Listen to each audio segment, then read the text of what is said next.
Welcome to TypeScript FM, the friendly podcast for TypeScript developers where we bring you news, updates, and interviews from the community with plenty of tomfoolery sprinkled in. I'm your host, Kamran Ayub, and I'm joined by my co-host and best bud, Eric Onerheim. Together, we're the two TypeScript fools. Welcome to the show.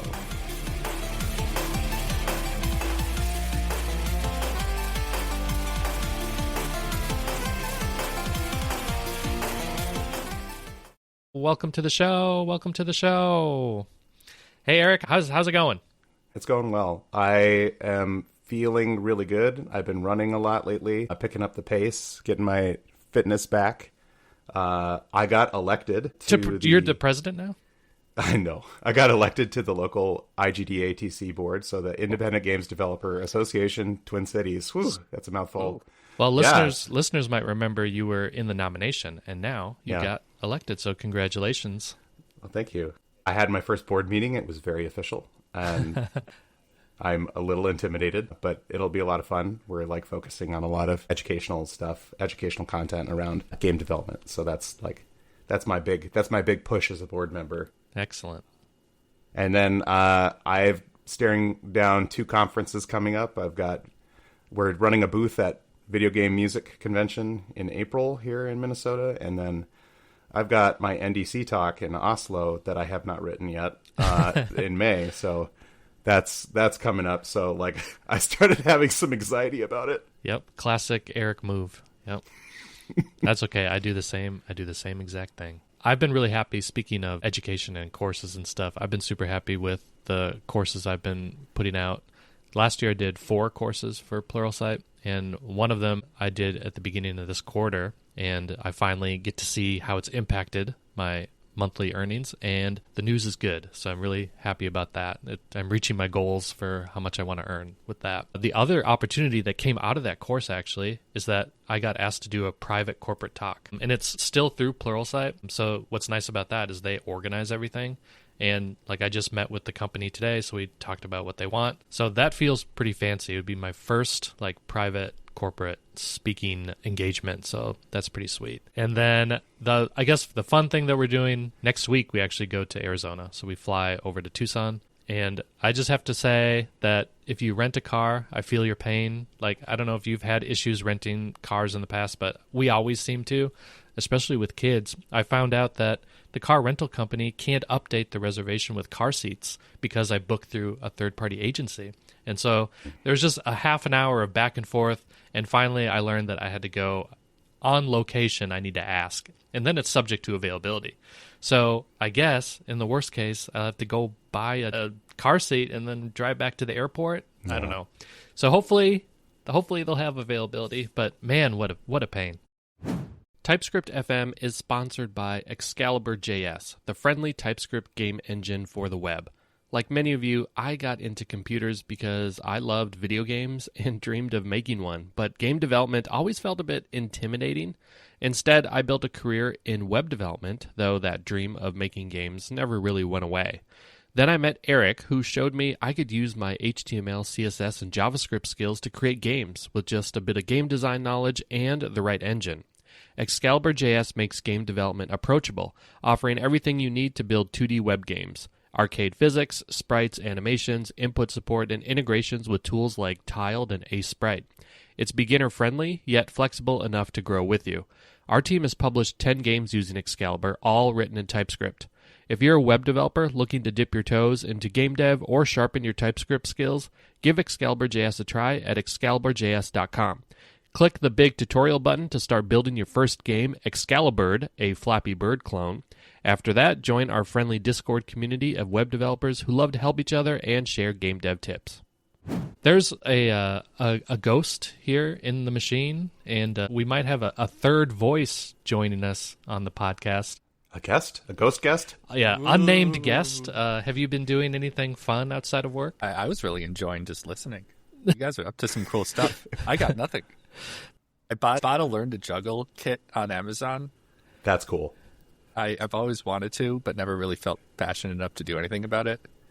That's awesome. It's similar to these guitars hanging over my shoulder that I don't know how to play. It's wishful thinking, you know? Aspirational. Yeah. Yeah. So, dear listeners, you're probably wondering who is that voice? So, we are super excited to actually welcome our very first guest to the podcast. So, it's no longer just the two fools.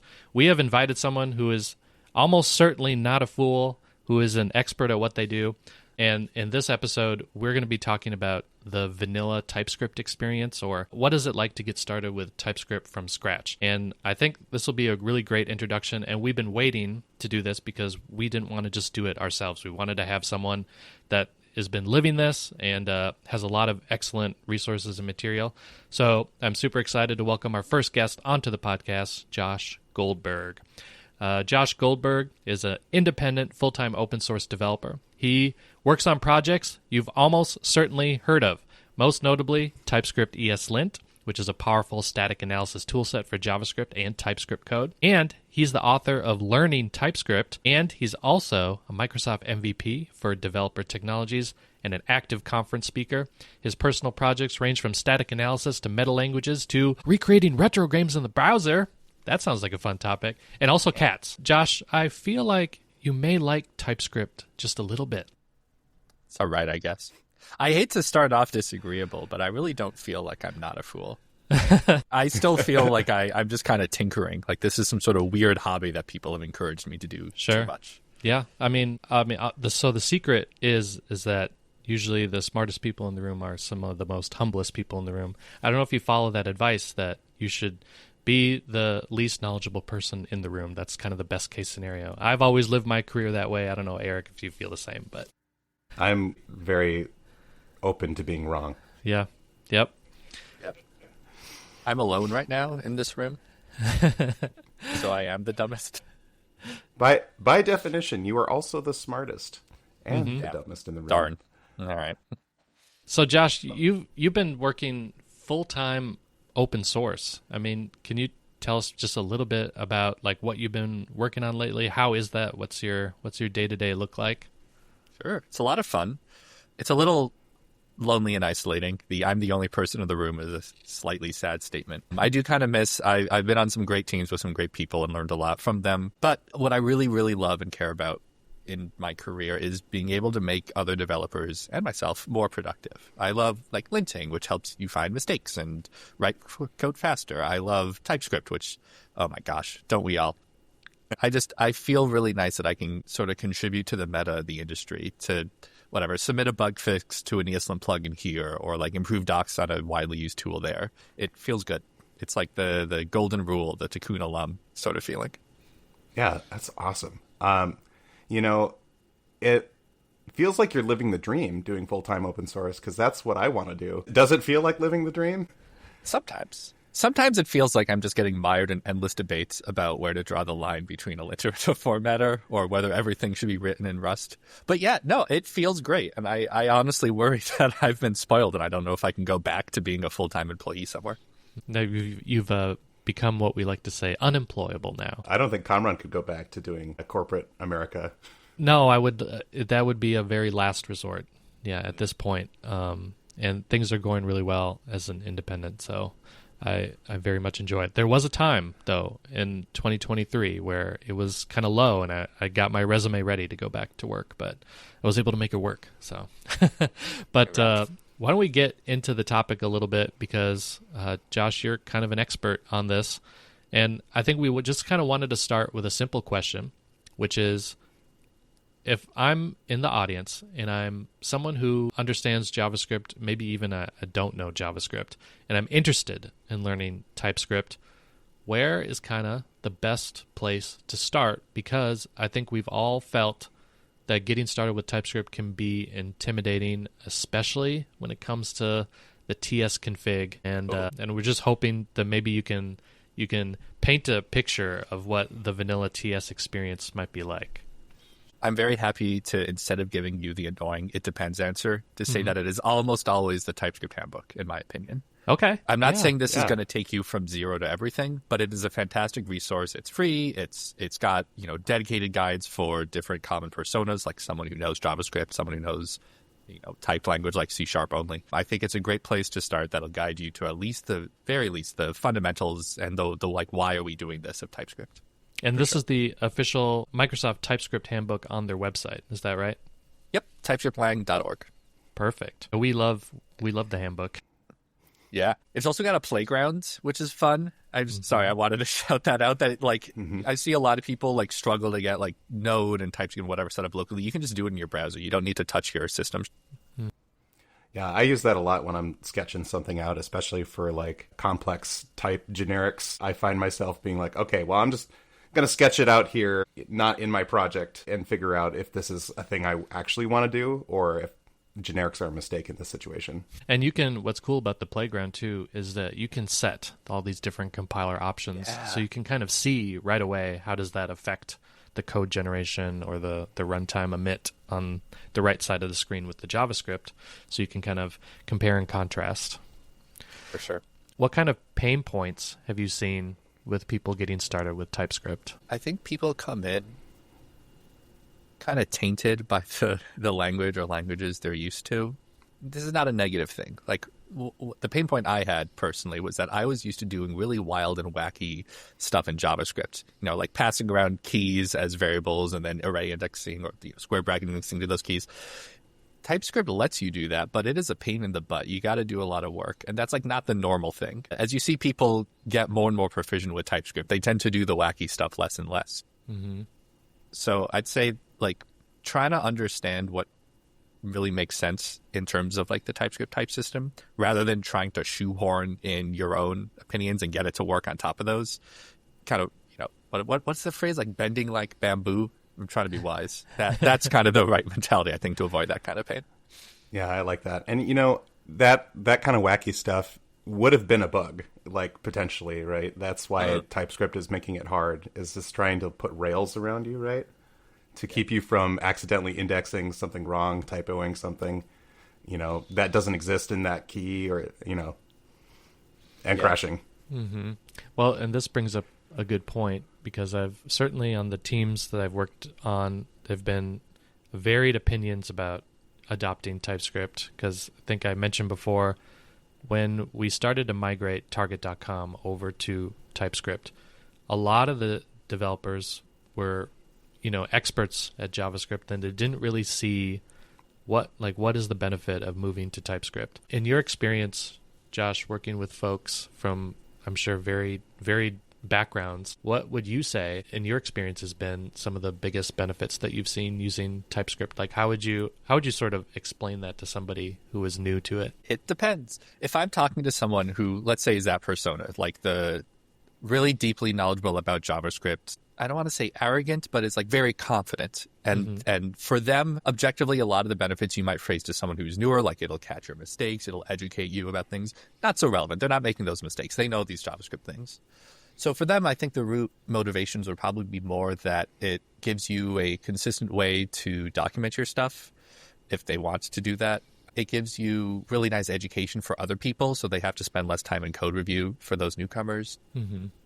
It really enhances your tooling. It allows you to do refactors, go to definition, find all references a lot more quickly. I'd say that in general, I try to, when I'm trying to convince someone, I try to figure out what is it that they are motivated by, what are their pains, and then see how the thing I'm trying to convince them of fits into that, if it does at all. Yeah, I definitely will second that.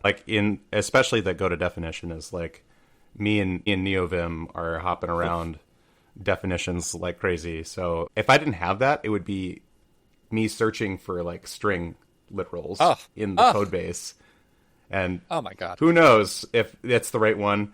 And then, refactors might end in blood. You have no idea if you're doing a find and replace, if it's finding and replacing the right things.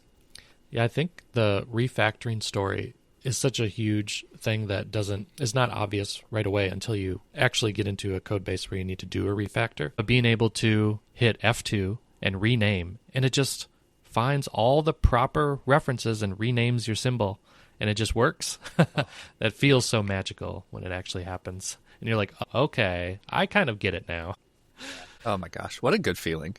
It is. Where would you recommend that people start if they're staring at a blank terminal and they're like, I would like to kind of get started with TypeScript, but I'm not sure where to start? Well, if you already have a JavaScript project, Unless it's something really old and that you really hate, I would suggest maybe try converting it to TypeScript. One of the nice things about TS is that you can do it incrementally. You can add a TS config, keep most of your files as JavaScript, and then one by one convert files to TypeScript. Alternately, if there's like a particular area of TypeScript you want to do, try doing like a sample project, similar to how you might study for an interview. Like for me, I used to implement Connect 4 as my personal like way to learn a language. So I would personally just implement Connect 4 in TypeScript, just with big quotes around it. Maybe start with tic-tac-toe, then Connect 4, then if I have a lot of time, chess. But really, I think for me the root drive here is I learn by doing. That kind of forces me to figure out what I don't know. So forcing yourself to figure out experimentally what you don't know is like a really nice strategy, I think. Yeah, for sure. I definitely like learn by doing. For the longest time, I would go and implement a fractal. So like Sierpinski's triangle was my go-to. It's just recursive midpoints and drawing lines between them. It was like my first program on like the Swift. I forget what version of BASIC is on the graphing calculator, but my first programs were that on the graphing calculator. And that was really useful for teaching me how to program that graphing calculator, which I later used in college to check my math. I wrote programs to check my math in like my numerical computing classes because you were doing like numerical approximation methods and they were just heinous to write out, and I would write programs to help me. You talking about the TI-84s? Yeah. What a time. I played so much Tetris on those. Oh, yeah. And I think, Doom runs on everything nowadays, including TypeScript types. But yeah, I definitely had a Doom clone on the calculator. Incredible. That's funny. I didn't do that type of stuff. When I usually try to learn stuff, I usually try to make a thing with it that is like a useful small tool or something. Like in order to learn Vue, for example, I was like, well, I feel like I should learn a little bit about Vue.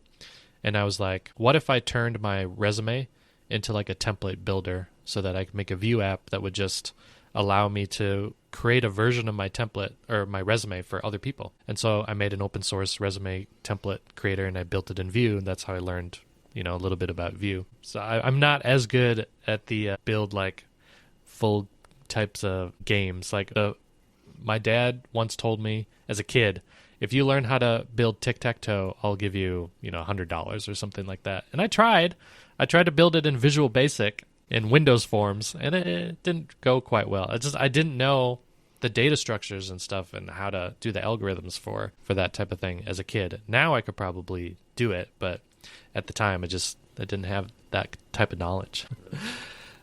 Yeah, one thing that I think helps a lot of folks get started in a language too is like a template builder. And I think, Josh, you have the best acronymed template builder of all time. Create-typescript-app. CTA, like, holy crap, that's awesome. I've spent time on a growth team, like growth hacking and all that, and CTA still brings me like, I don't know, conflicting emotions, but mostly positive. I really like it. Thank you. You're the first person to call that out, actually. Fun fact. Really? Yeah, no one's mentioned this before. That's it's funny. like CTA, the acronym. I was going to joke that I did a bunch of developer marketing for some developer companies, and so I know I'm dangerously good at marketing, and CTA is obviously call to action. So to me, whenever I see CTA, I just think call to action. And then Above the fold, user funnel. Yes, exactly. Oh my goodness. This is both like, I'm like nodding my head, but it's also like really triggering. Yeah. Referrals. That's doing good marketing is an entirely separate topic and an entirely separate podcast. But let's talk a little bit about create-typescript-app, because I think this is a great starting place for someone. But Josh, do you want to just explain to the audience what is CTA? How do you get started with it? What does it offer? How did you build it, and how it's going so far? Sure. I'll try to get to one or two of those. I'm trying not to ramble. I'll say a side tangent quickly. One of the reasons why I like calling it CTA is that I actually think the concept of like a user acquisition funnel, how do you go from people who maybe have heard of the thing to power users, is really useful and important. You guys are both nodding. I'm so excited. One of the big problems with TypeScript and web development, and to a lesser extent many other languages, is that it can be hard to get started. There are too many things to learn. Too many, do I use ESLint or Biome or vtest for suggest? How do I configure it? So like the really nice technique a lot of frameworks have gone with is creating a create whatever app, like create React app, create Next app, create Vue. And that's kind of what I wanted for TypeScript. I wanted something that just you run whatever, npx create TypeScript app in your terminal, and it just gives you a freaking app, like just, a package JSON and linting and stuff. And it just works. Like as a new developer, I should not be asked to configure ESLint just to get the hello world working. Mm-hmm. But I also should be able to have all that stuff working for when I write more than the hello world. So I'll stop there. That's CTA, what it does for you. Yeah, and I think it's a good foundation too. Like you're like, okay, I'm going to be making some production grade. I might be making some production grade software, or I might be noodling a little bit and just trying stuff out. But the nice thing about these builder patterns is you can just quickly fire off a configured repo and not have to shave the bootstrap my app yak every time. And I love it. What kind of options are there for the different approaches, right? Because we've talked a little bit about there's library authors is like an audience for people that use TypeScript. There's web developers, so front-end tooling. And then there's obviously full stack development with TypeScript. Does create TypeScript app kind of serve each of those niches, or how would I think about that when I execute create TypeScript app? What do I see? The name is a bit of a misnomer. It's not really an app. It used to be called template TypeScript node package. Really does not roll off the tongue as much. It's really the greatest common denominator, I want to say, in that it's all this stuff that would be useful to all of those. So it has linting, of course. It also has knip, which is this great tool that finds unused stuff at a scale bigger than linting. But it doesn't have, say, React or Vite by default. It's just the target is a starter that lets you compile to a lib directory and then publish on NPM. I'll note that I do have things like GitHub Actions and like Astro sites built on CTA. It's just that by default, that's not what it provides out of the box. It's just a really nice starter that you can get all the very basic stuff, the foundations built on quick. That's awesome. Can people extend it with like different templates? Because I've seen that before with like Create Vite, and even I think I was using 11T the other day, and they had all sorts of different like starters that you could choose from. Are there different starters for CTA? There are, sort of. I'm building them out now. I went through a big kind of revamp, re-architecture over the last half year or so. Previously, CTA was kind of hard-coded to itself. There was a generate ESLint file function and a generate knip file and all this stuff. But we don't like hard-coding. That was kind of kludgy. It was very hard to add things. Like, what if you want to replace ESLint with Biome? Like, it wasn't very extensible. So I split out this engine, now called Bingo, originally called Create, and then turns out the Create package is really confusing because there's also npx create, which is a whole other thing. So now, yes, to start, you can just do whatever the hell you want with it. You can just make a template instance or a new repo and then just put whatever you want there. But I've also made it so that the system that powers all these individual blocks of tooling, like the ESLint block, the vtest block, you can write your own blocks and plug them in. And I will be writing more and more of these because I actually need more and more of these for my own repos. For example, there'll be an Astro block that you can shove in there. There's already like an are the types wrong block to put in there, which I use in CTA itself. Nice. Oh, yeah. I think I took a look at that, and I have some things to still fix up on my to-do list from are the types wrong. Not like huge things, but like, okay, fair, got me. Because I was, for the longest time, I've been dual publishing ESM and Common, and then well, now with these blocks idea, I kind of want to like add an Excalibur block for. Yeah, that would be cool. Well, we had a contributor ask like, could I create a Create Excalibur app? And we were like, you know what, go for it. Like maybe we can even bring it into the core team if it works really well. And they created something, and it works well. It would be nice if there was an easy way to like maintain a create blank app type of thing that is a little bit more extensible for at least for maintainers like us, where we just kind of want it to work, but we don't have to do a whole ton of like maintenance on it. Yeah. You bring up such an important part of the story. There are kind of two phases or modes that people want their templates in. The first one has been somewhat solved, the create part, the setting up a new repo. But 6 months later, the complete ecosystem around it has changed. You have completely different tools. You have all these things you've customized that you want to transition. Like that's hard. That's part of why I did the engine Bingo, because it has I kind of built in support for this transition thing. It's a little hacky. Doesn't work perfectly, but that's such a hard problem to solve. I when people are familiar maybe with Create React App, and that's how I got started with React, was through Create React App.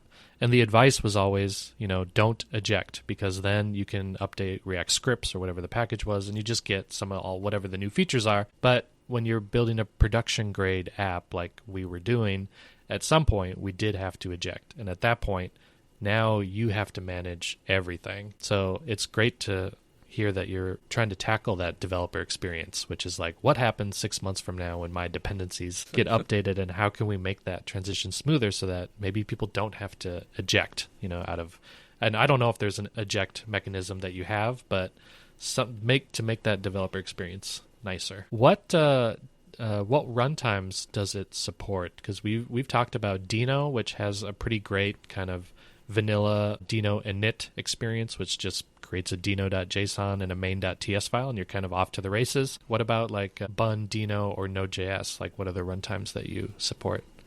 Good question. Right now, it's somewhat hard-coded to Node.js and PNPM as a package manager. Love PNPM. But in theory, it should be able to support all these things. There's very little file system access, almost none in the core thing, and all the actual file system access is abstracted away in Bingo. I would be very unsurprised if someone filed an issue saying, hey, your documentation doesn't mention the fact that it supports Bun and Dino and so on.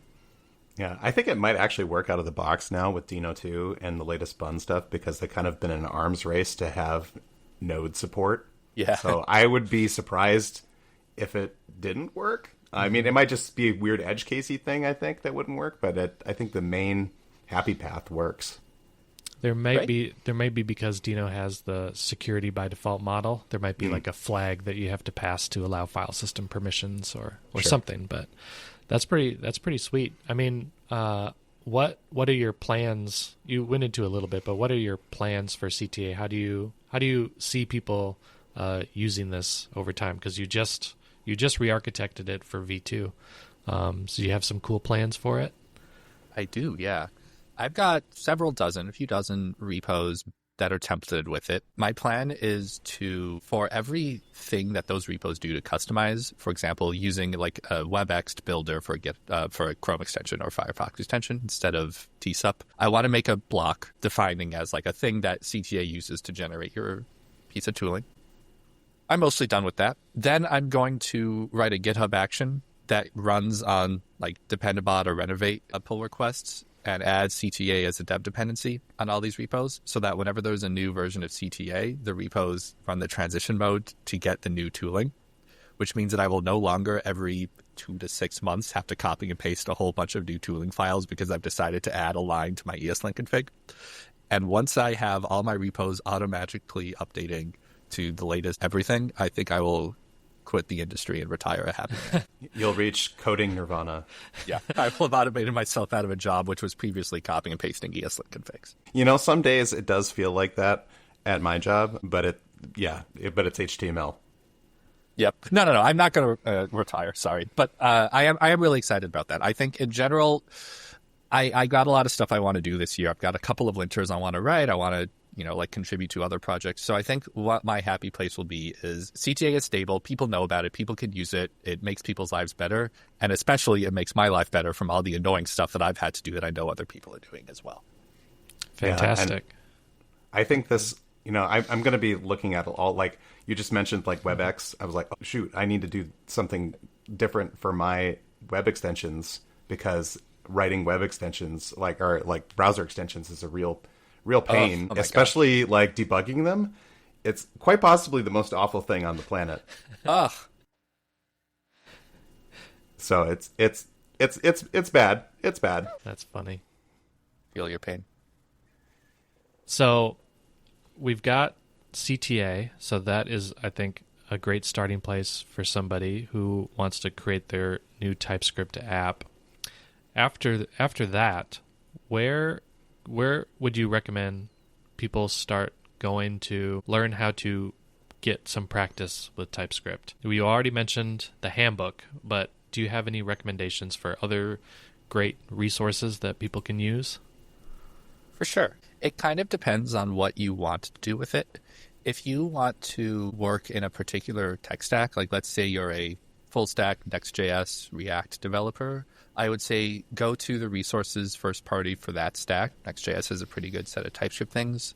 Maybe look at how open source Next apps look. If you want a little bit more guided of a path, come around. I think you certainly have some great resources available that you've taught. If you want to just kind of generally get stronger in your TypeScript foundations, like you don't have a specific area, you just want to know the language, the two educators I recommend are myself, and then also Matt Pocock. I have a book that I like to stand by, Learning TypeScript. It's not specific to any one thing like React or Node, but it is very much the foundations and the stuff built on the foundations for TypeScript. And then Matt Pocock also has a lot of really good, total TypeScript and blog posts and stuff in that area. Lastly, if you're doing it for fun, if you're an enthusiast and you want to do shenanigans in the type system, you heard about this Doom and Types thing. I thought that was fun. Then I'd say Type Challenges. The website repo is really nice. It's just pure type system tomfoolery, and it can really teach you how that stuff works, which is quite useful at times. That's super cool. And actually, that reminds me of, have you done Advent of TS? I haven't, but I heard of it. And I've done just the regular Advent of code, and I chose to use Dino for that. But there is actual dedicated Advent of TS where there's different puzzles each day that come out, and you can solve them in TypeScript. I actually contributed some to it. I fixed a bunch of accessibility issues, but I did not do the thing itself. I didn't have the patience. Yeah, I think I dropped off after day 7 on Advent of Code. Yeah. I got to day 5.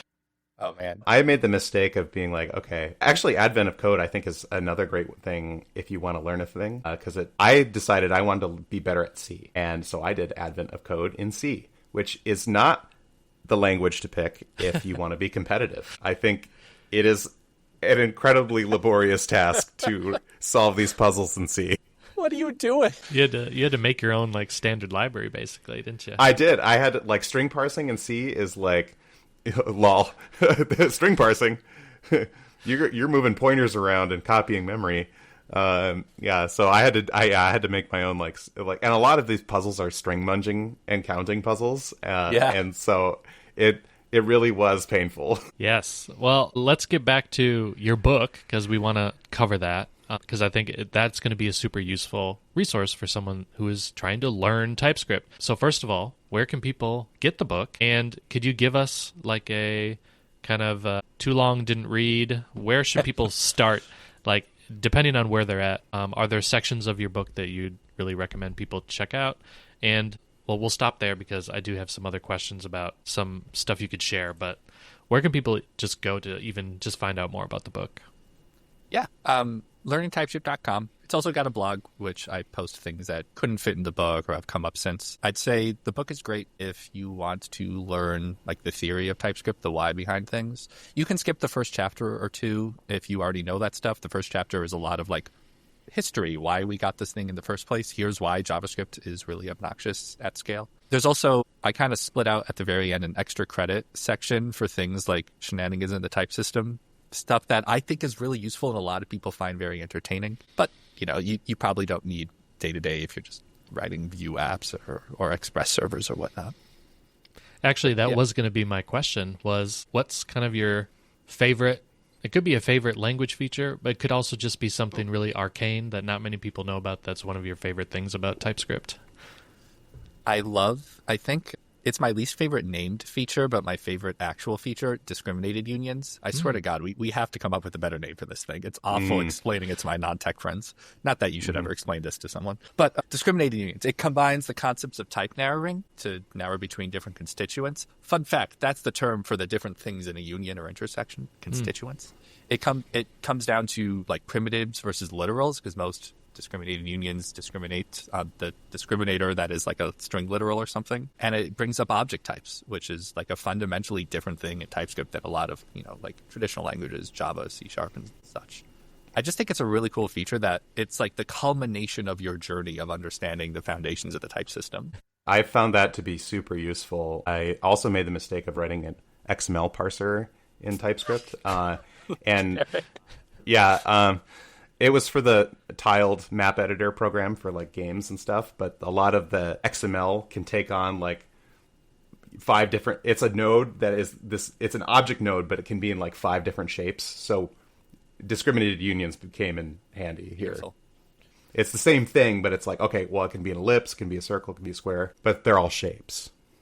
Yeah, I was going to ask, for someone who might not be familiar with discriminated unions, what kind of pain point do they solve? Eric, I mean, it sounds like you already have an answer.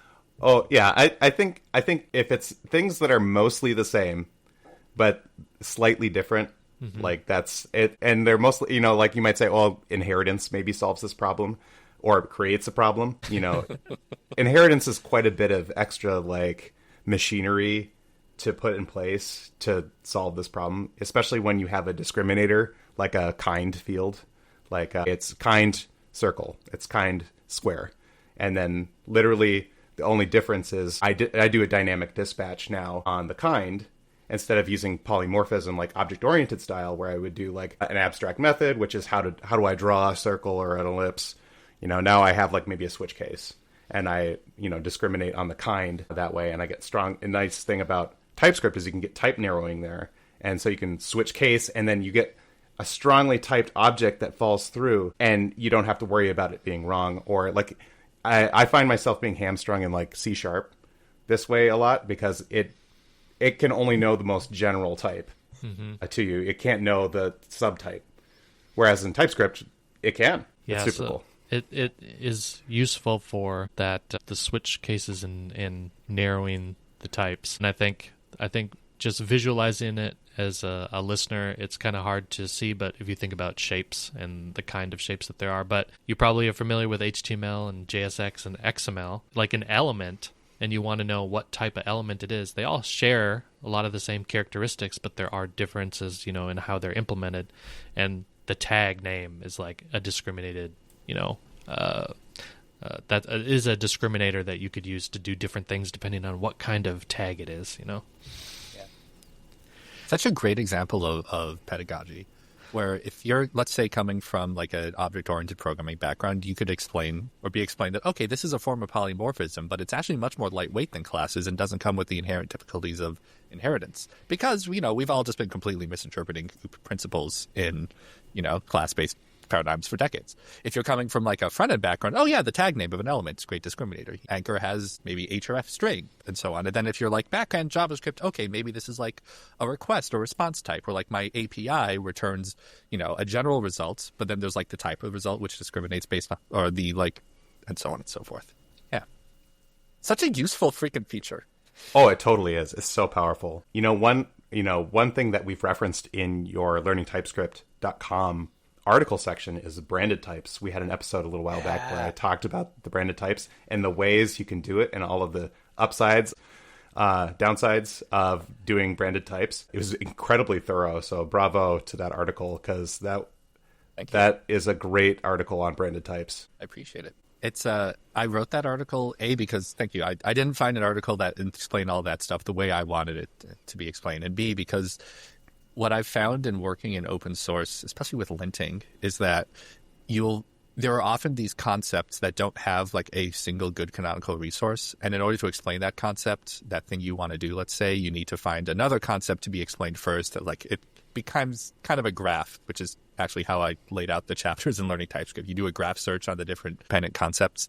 And branded types actually is really important as a concept for a lot of other things in the ecosystem. Like, I forget the exact chain, but somehow branded types was the first thing I needed to author to explain ... to explain like floating promises, the lint rules. I truly don't remember how I got there, but it's this whole chain of blog posts that have, I think, helped some people understand things. So like for Excalibur stuff, there's like 2 or 3 really common foot guns that people do, and it's super easy to. It's basically the equivalent to floating promises. Is like they create an actor and then they forget to add it. So I'd be really interested in like, let's make a lint rule for that. You should be able to, should with quotes and stuff in TypeScript ESLint today. But yeah, that gets hard though, because like, what if people write like utility functions that add and stuff like that? Like, you literally have to do like not just scope analysis, but like whatever dependent typings analysis. That kind of sucks. Totally. Yeah. No, that's a good point. This is something that I struggled with when I was trying to learn how to create these lint rules, is that it seems like there wasn't a lot of great documentation or onboarding for how do I how do I write my own ESLint rule?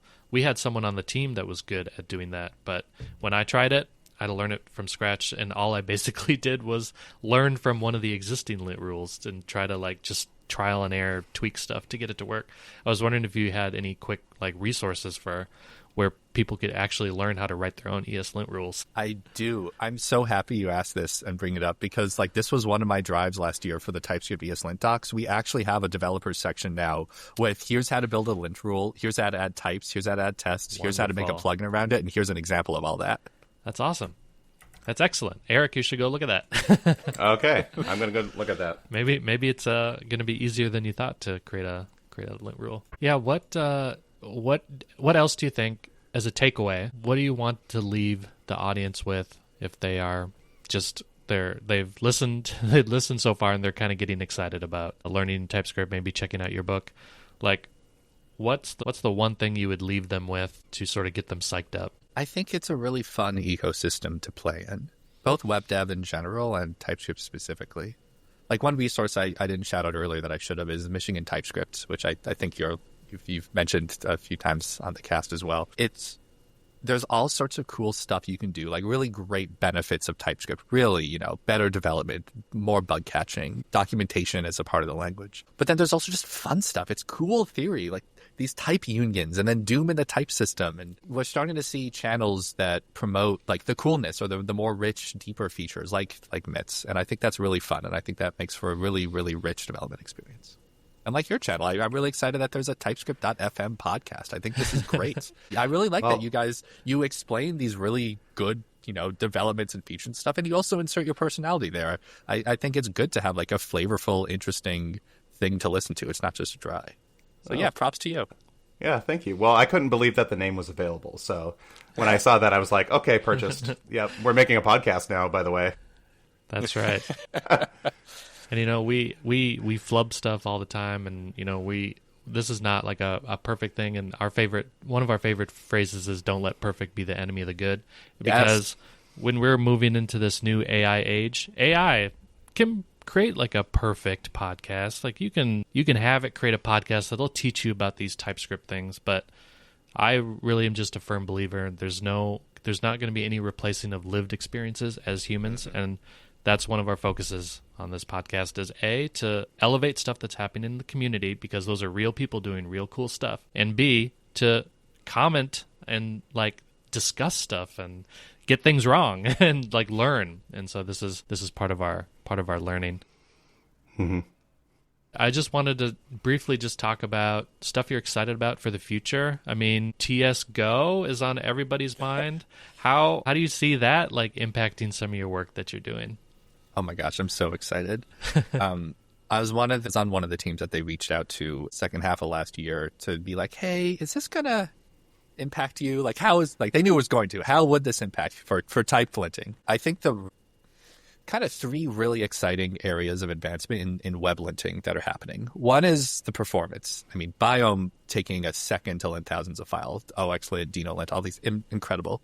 Two is the user configuration story. That linting has always been a pain in the tush to configure, and we're finally getting last year to the situation where it's not just a hair-wringing experience to figure out how to, ignore your generated files in your linter. But the third thing, a much slower burn, is typed linting, using type information in your linter. And a lot of people have been reluctant to do this because of A, performance, TypeScript slow, and B, the configuration story, because ESLint was never architected for this, nor the native linters.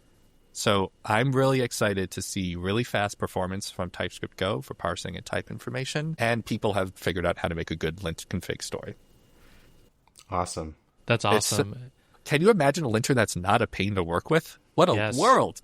And I've had the pleasure or displeasure, perhaps, of actually writing a lint plugin. We wanted to extend React's exhaustive depths logic when we were working with React Query because our development teams were running into an issue where they would accidentally pass some extra dependencies and it would cause a lot of requerying to be happening. And so I actually dove in and I copied the React exhaustive depths tool and I customized it for React Query. And so I learned a lot in that process, but one of the things I wished that we could have done was use types from the type system as I was writing that lint rule because we were all TypeScript. And that would have helped make the developer experience better. But at that time, it was like I couldn't do it. So that is something that's super exciting to see. And it's pretty low level, but I think that is definitely going to enable a whole bunch of new stuff. For sure. Fantastic. I mean, we really appreciate you coming onto the podcast. Where can people find out more about you and what you're up to? Feel free to share anything else you want the audience to know. Cool. Thank you. Oh, man. I've so many things to talk. Yeah, if you want to find me, joshokgoldberg.com itself on Blue Sky. Joshua K. Goldberg is my handle on like GitHub and other places. I'm one of the founders and lead organizers of SquiggleConf, Conference for Excellent Web Dev Tooling, happening second half of September. CFP currently open. Even if you think you're an idiot and have nothing to say, A, you're probably wrong about that, you idiot. B, please submit to us. We'd love to help you. Let us know if you want any help submitting to a CFP, even if it's just practice. You never know. We've had people think they wouldn't get in and then speak and do a very good job. And then, as was mentioned, I'm an independent open source maintainer. I don't have an actual job, much to the chagrin of my relatives. So please support my work. If you want to sponsor me on GitHub or go through an aggregator like Open Collective or ThanksDev, that would really, really help me and let me do more work on web dev tooling, which makes your life better. Perfect. Sparkle and we will emoji. definitely include all those links in the show notes. So listener, if you didn't catch all that, those will all be in the show notes. So again, we just want to thank you so much for joining us. And it was a real pleasure and a really fun conversation. Yeah, thank you for joining us. I have so much more I want to talk to you about, so I think we're going to have you back on if you'll allow it. Eric wants to quiz you all about becoming a full-time open source developer. Well, no, thanks. I appreciate it. A, it was an honor to be here, the first guest, as you said. And B, I want to talk to you guys about building a game engine because I did a very bad job of it many years ago. And I'm 100% confident you guys did a much better job. Well, we'll see after you talk to us. This week has been kind of a slow news week for the week of March 10th, 2025. It's all been TSGo, but we already covered that. So TSGo, a go-go all the time, going. Go watch our episode. Go. Go listen to our episode, I mean. People are going to get tired of that. Well, I mean, that was a fun interview with Josh.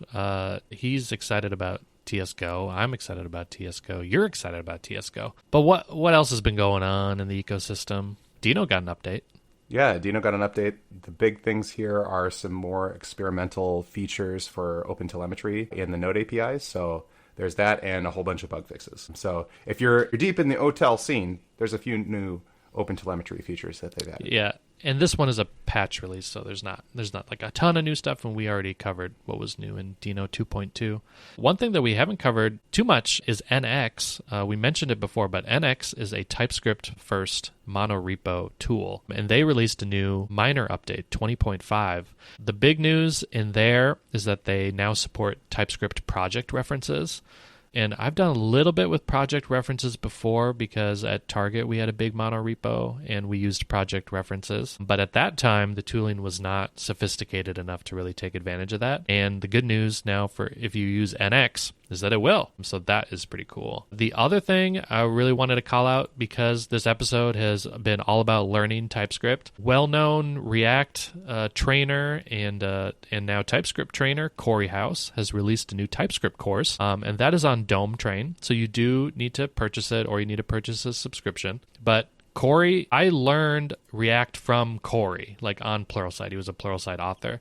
And his content is fantastic. He gives really great talks. And you know what the funny part is that one of his best courses is actually not about languages at all or technology at all. It's about how to be an outlier, how to be a developer outlier. And that was a fantastic course that he had.